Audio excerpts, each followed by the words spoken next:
আমাদের সিএএ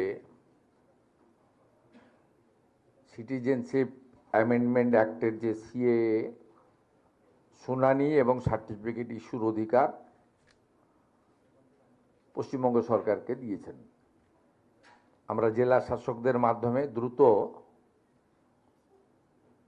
যে 2,30,000-এর মধ্যে 23,000 সার্টিফিকেট পেয়েছেন, 2,07,000 বাকি আছে এবং এখনও যারা আবেদন করেননি, এর ফলে তারা করতে পারবেন এবং আমরা দ্রুততার সঙ্গে শুনানি সম্পন্ন করে